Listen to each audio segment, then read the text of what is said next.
अस्सलाम वालेकुम जी। मैं इतने अरसे के बाद अपने इनकम्प्लीट स्टूडियो में, अपनी इनकम्प्लीट लाइफ में आपके सामने।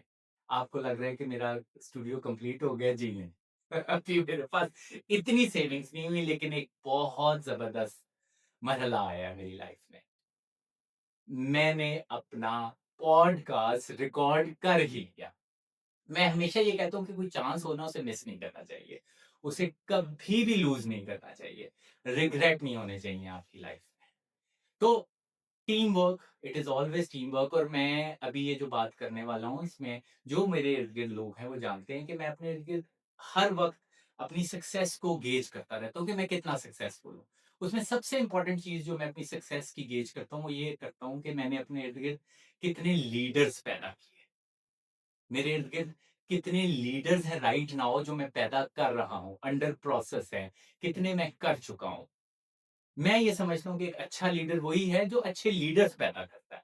मेरी ज़िंदगी भी आसान हो जाती है। आप अपने इर्द-गिर्द कुछ अपने से डिफरेंट लोगों को, लेकिन इंटेलिजेंट लोगों को, लीडरशिप क्वालिटी के लोगों को अपने साथ इकट्ठा कर लें, आपको उन्हें बर्दाश्त तो बहुत करना पड़ता है। अभी मैं आपको एक ऐसे बंदे से मिलवाना चाह रहा हूँ, जिसको मैं बर्दाश्त बहुत करता हूँ, लेकिन क्या करूँ? उसमें लीडरशिप क्वालिटीज़ है, उसकी कम्युनिकेशन स्किल्स बहुत अच्छी हैं। तो जनाब, सादिक साहब सादिक साहब मेरे से उम्र में बड़े लगते हैं। ये लेकिन मुझे वैसे ही लगा। लेकिन ये मेरे से उम्र में तकरीबन आते हैं। हाँ, 5 साल का हमारा एक सफ़र है। बहुत उतार-चढ़ाव हमने पोस्ट कोरोना देखे। हाँ, इस जगह ने बहुत उतार-चढ़ाव यस, देखे, लेकिन यस, उसमें हम लोग साथ रहे। A lot of transitions. Yes, specially you. मैं तो जब आया था, इससे मिला था, उस वक़्त कहीं न कहीं मैं अपनी लाइफ़ में, अपनी पर्सनैलिटी में सेटल हो चुका हुआ था, लेकिन ये नहीं हुआ था। मैं तो बिल्कुल सो जनाब, ये एक ट्रू एंटरप्रेन्योर और ट्रू अ, इंटेलिजेंट बंदा है, जिसको मैं समझता हूँ कि एक लीडर होना चाहिए। Excellent communication skills. तो मैं अभी राइट नाउ अपनी लाइफ के जिस फेज़ में हूँ ना, मुझे अपने इस स्टूडियो के लिए भी लीडर्स चाहिए। आपसे और भी मज़ीद लीडर्स से सादिक जो है आपकी मुलाकात करवाता रहेगा, हुँ, लेकिन मैं सिर्फ़ अभी एक इंट्रोडक्टरी अपना एक रिकॉर्डिंग करना चाह रहा था, जिसमें मैं सादिक से मिलवाना चाह रहा था। तो हुँ। सादिक जनाब, क्या हाल है आपका? ज़बरदस्त और it's very reassuring to know कि पाकिस्तान में ना ये कल्चर है कि जो अंकल हज़रात या जो ज़्यादा तजुर्बाकार लोग होते हैं ना, वो बच्चों को एक्नॉलेज करते हैं, थोड़ा-सा झिझकते हैं। तो आपकी तरफ से जो एक्नॉलेजमेंट आई ना, ये बड़ी रीअश्योरिंग है मेरे लिए and I am doing very good today. 1 second, मैं अंकल नहीं। ऐसा नहीं, नहीं मतलब यानी यानी जो ज़्यादा तजुर्बाकार है, उसका हाँ, मैंने एक एलियास भी कह दिया ना? लेकिन मुझे ये चीज़ समझ आती है कि आप अपने इर्द-गिर्द लीडर्स पैदा नहीं कर रहे, तो आप तो अपनी कब्र खुद खोद रहे हैं। हाँ। आप अपने आप को लिमिटेड कर रहे हैं। हुँ, तो जनाब, मैंने अपनी पॉडकास्ट को आगे लेके जाने के लिए जिस बंदे को एज़ अ लीडर सिलेक्ट किया है, और मैं चाहता हूँ कि ये वाली ज़िम्मेदारी वो सँभाले, तो वो सादिक है। सादिक इसलिए नहीं कि वो 5 साल से मेरे करीब है या मेरी रिस्पेक्ट ज़्यादा करता है, ऐसी बिल्कुल बात नहीं है। इसकी क्रिटिकल स्किल्स मेरे से ज़्यादा अच्छी हैं। मुझे क्रिटिसाइज़ ज़्यादा करता है, मेरे कीड़े ज़्यादा निकालता है, मैं इसको बर्दाश्त करता हूँ, लेकिन आपको इंटेलिजेंट लोगों को, लीडरशिप क्वालिटी के लोगों को बर्दाश्त करना पड़ता है। हुँ, उनके डिफरेंसेस को बर्दाश्त करना पड़ता है। हुँ। और फिर मैं इसको हमेशा और हर एक को कहता हूँ कि मुझे चेंज करो। मैं बिल्कुल फ्लेक्सिबल हूँ सादिक, अपने ज़िंदगी में चेंज होने के लिए। आप ये कभी मत समझना, बी ब्रेव। सेटअप मेरा है, सारा कुछ मेरा है, लेकिन इसका हरगिज़ ये मतलब नहीं है कि मैं ये कहूँगा कि मेरी मर्ज़ी हो। मेरी वैसे मर्ज़ी भी हो। ये बड़ी ब्रेव बात है जो आपने की क्योंकि मुझे ऐसा लगता है कि काफ़ी जो तजुर्बाकार लोग जो अपनी लाइफ में कहीं पहुँच जाते हैं ना, उनके अंदर एक नेचुरल रिलक्टेंस पैदा हो जाती है कि वो क्रिटिसिज़्म को वेलकम नहीं करते, specially when it's coming from a younger person. वो तो बहुत ही उसके खिलाफ होते हैं। हुँ, तो और जब तक हम क्रिटिसिज़्म का एक माहौल और ज़रूरी नहीं कि क्रिटिसिज़्म बदतमीज़ी के साथ ही किया जाए, एक रिस्पेक्टफुल अंदाज़ में हो सकता है। जब तक ये माहौल पैदा नहीं होगा, मुझे ऐसा लगता है कि हम फ्यूचर के लिए अपने बच्चों को और अपने माहौल को रेडी नहीं कर पाएँगे। बिल्कुल। और मेरी एज ग्रुप के लोग जो अभी सारे ज़्यादातर मेरे इर्द-गिर्द लोग हैं, जो इस पॉडकास्ट को देखेंगे भी यार, हमें भी चेंज होने की ज़रूरत होती है। हमसे बड़ी उम्र के लोग हमें चेंज नहीं कर पा रहे, क्योंकि दुनिया इतनी चेंज हो चुकी हुई है अभी राइट नाउ। ये जो सारा सिनेरियो है, मैं ये पढ़ा लिखा भी है सादिक, मेरे से ज़्यादा दुनिया को जानता है। राइट नाउ इसका जो सोशलाइज़िंग का स्पेक्ट्रम है, जिन-जिन लोगों से ये मिलता है, वो मेरे से ज़्यादा है। हुँ, तो मैं ये कैसे कह सकता हूँ कि सादिक मुझे चेंज मत करो, मुझे सिखाओ मत। हुँ, मैं अपना वो वाला डोर आपसे अगर क्लोज़ कर लूँगा ना, आपको कोई नुकसान नहीं है। आप अभी अपनी ऐज के उस हिस्से में हो, जो बहुत फ्लेक्सिबल है। यस।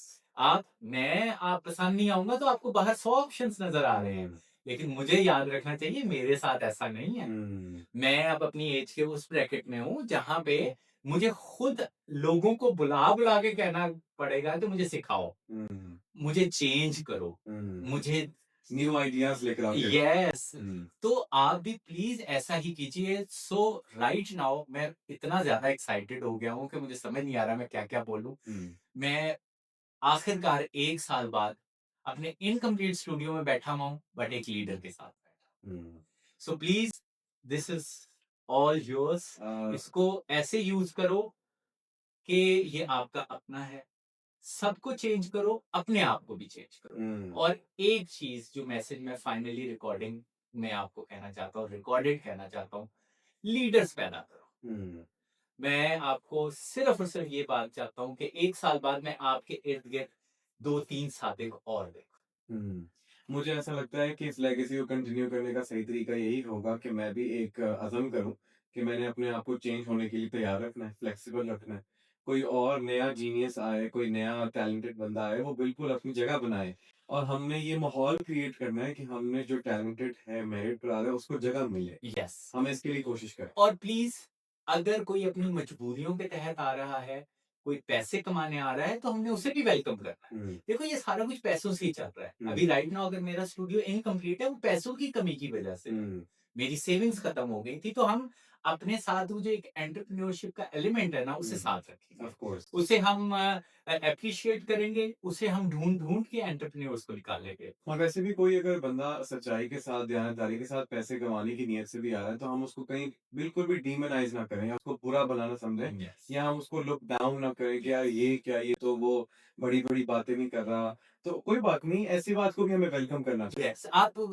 बहुत बड़ी-बड़ी बातों का आपको हमेशा याद रखना चाहिए, वो अब बहुत बड़ी हो चुकी हुई हैं। हुँ, छोटी बातों को अब हमने पकड़ना है और उनको बड़ा करना है। हुँ, एक ग्रेटनेस का और लीडर बन जाने का ना एक नेगेटिव पॉइंट ये है कि आप रुक भी गए हो। हुँ, हमने अपने साथ एंटरप्रेन्योर्स को भी साथ रखना है, हमने लोगों की मजबूरियों को भी एंटरटेन करना है और अपनी मजबूरियाँ भी बतानी है, हुँ, अपनी लिमिटेशंस भी बतानी है। अपना जेस्टेशन पीरियड जो हमारा एक डिस्कशन होता है, हुँ, वो भी बताना है कि हम भी स्मॉल लेवल से स्टार्ट हुए हैं और लेट्स सी कहाँ तक जाते हैं। हम उन लोगों में से नहीं हैं कि अपने व्यूअरशिप बढ़ाने के लिए हम ये कहें कि 1 करोड़ रुपया एक दिन में कमा लोगे, हुँ, एकदम सक्सेसफुल, क्योंकि आप नहीं बता सकते किसी पर। हुँ, आप ना पैसे कैलकुलेट कर सकते हैं, ना किसी की सक्सेस कैलकुलेट कर सकते हैं। हुँ, लेकिन एक चीज़ ज़रूर कर सकते हैं, क्या हमने ट्राई किया? या you can show up, yes, yes, you can show up every day. Every day. Hmm. So अब हम इसको रैप अप आई करते हैं। थिंक विद दैट सेड हम इसको कंक्लूड करते हैं और I am really you know humbled by you acknowledging me और मैं इस चीज़ को एक लेगेसी के तौर पर और एक ज़िम्मेदारी के साथ इसको लेकर चलूँ ताकि और भी एंटरप्रेन्योर्स यहाँ पर हैं यस, और let's see what the future holds for us yes. इंशाल्लाह। ठीक है जी। चलें, आप लोग भी अपना ख़्याल रखें मेरे इनकम्प्लीट स्टूडियो से, लेकिन एक लीडर के इज़ाफ़े के साथ। Ubaid signing off. Bye bye.